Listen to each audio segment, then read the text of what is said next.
आप जो भी चेष्टा कर रहे हो लौट कर 1000 गुना आपको मिलेगी, यहां का सिद्धांत है। अब आप देखो क्या कर रहे हो, और जब उसका परिणाम आता है तो भगवान से रोकर शिकायत करते हो, हे भगवान तुम बड़े निर्दयी हो, तुम्हें ऐसा नहीं करना चाहिए। पर तुम लौट के देखो तुमने क्या किया है, वही फसल तुम्हें काटने को। एक दाना फेंका जाता है भूमि में, इसी भूमि में, तो अन्न राशि के रूप में इकट्ठा होता है। तुम एक कर्म करोगे, वो 1000 रूप में आकर तुम्हें दंड देगा या तुम्हें सुख देगा। तुम्हारी समझ में नहीं आ रहा? अरे खेती में 1 मन अन्न फेंका जाता है तो 50 मन अन्न तैयार करके देता है। तो एक कर्म भूमि है, इसमें तुम एक पाप कर्म करोगे, वो 50 बार तुम्हें दंड देने के लिए घेर लेगा। फिर कहोगे भगवान बड़ा निर्दयी है, मैंने क्या किया था। होश में शास्त्र सिद्धांत के अनुसार कार्य करो और भगवान का स्मरण करते हुए। कोई भी कार्य भगवत स्मरण रहित नहीं होना चाहिए। कोई भी कार्य कर रहे हो आप, कितना सुंदर है, राधा वल्लभ राधा वल्लभ, राधे श्याम राम, श्यामा श्याम श्यामा।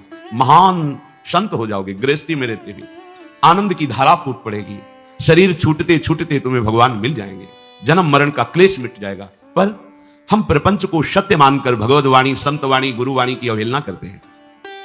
हम सुनते थे पहले कि भगवान को बेचा जाता है, गुरुजनों का उपहास करके दुरुपयोग किया जाता है उनकी वाणी। तो मुझे लगता था ऐसा कैसे होता है, कोई अपने प्राण प्यारे को बेचने की बात कैसे। बाद में समझ में आया, प्राण प्यारे का नाम, प्राण प्यारे का यश, प्राण प्यारे का विराजमान करके अगर हम चाह रखते हैं जगत के भोगों की, जगत की मान प्रतिष्ठा की, लगभग ये बेचना ही माना जाएगा।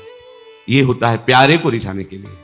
गुरुजनों की वाणी को बेचना, गुरुजनों की वाणी का दुरुपयोग करना, गुरुजनों की अवहेलना करना, ये कहां तुम्हें पहुंचा देगा, कहां पहुंचा देगा।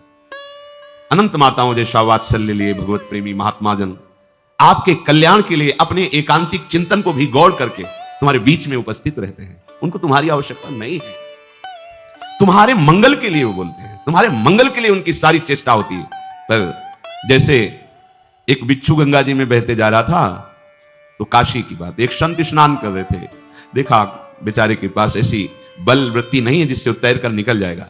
ऐसे उठाया, उसने डंक मारा, ऐसे फिर जल में गिरा, फिर उठाया, फिर डंक मारा, फिर उठाया। एक व्यक्ति दूसरा वहां खड़ा था, उसने कहा बाबा जी पागल हो क्या, वो तुम्हें बार बार डंक मार रहा है, तुम उसे क्यों उठा के बाहर फेंकना चाहते हो। बोले बेटा वो बिच्छू है, हम संत चाहे जितनी खाद पानी लगा दो उसमें फल कभी नहीं लगे देखे गए। फूलई फरई ना बेत, ये जो बेत स्वभाव के लोग हैं, बांस स्वभाव के लोग हैं, चाहे ब्रह्मा के समान गुरु मिल जाए इनको, ये सुधरने में नहीं आते। जो गुरु मिले बिरंच शम, मूर्ख हृदय न चेत, जो गुरु मिले बिरंच शम, फूलई फरई न बेत, यद्यपि वर्षे सुधासम। अगर अमृत जल वर्षा हो तो भी उसमें फल नहीं लगेगा बांस में। ऐसे ये जो मूर्ख स्वभाव के जन हैं, रोज सत्संग सुनते हैं, 5 शब्द भी सत्संग के जीवन में नहीं उतारते, प्रपंच को सत्य मानकर उसी में विचरण करते रहते हैं, उसी को सत्य मानते हैं। आप अपने भाव को यदि नहीं बना पाए तो सत्संग क्या सुना। भाव जानते हो क्या चीज होती है। विश्व की समस्त शक्तियां एक साथ हमारा विरोध करें, पर हमारी जिससे प्रीति है उससे विचलित न कर पाए, उसे भाव कहते हैं। ये इसी भाव से ठाकुर को खरीदा जाता है, भाव से खरीदा जाता है। बेचे तो बिक जाऊं, भगवान कहते भगत मेरे मुकुटमणि, मैं हूं भक्तन को दास, भगत मेरे मुकुटमणि। अपनो परण विशाल, भगत को पूरो परण निभाऊं, जाचे जाचूं, कहे तो बेचे से बिक जाऊं। अगर वो मुझसे कहे कि उसके लिए मैं भिक्षा मांग सकता हूं, मांगा बलि के यहां जाकर, अगर जरूरत पड़े तो मैं उसके लिए बिक सकता हूं। कैसे कृपालु, वो आपको उपदेश कर रहे हैं, जो वात्सल्य समुद्र है। बैठालू भैया रोज सुनते हो, श्री भगवान कह रहे हैं जो भी कार्य आपका धर्मयुक्त है, सत्संग सुनोगे, शास्त्र स्वाध्याय करोगे तो आपको पता चलेगा कि आपका धर्म क्या है। नहीं तो पशु की तरह विचरण करते रहते हैं अपने लोग। पैसा कमाओ, भोग सामग्री एकत्रित करो, भोगो और मर जाओ, बस इतना ही क्रम है।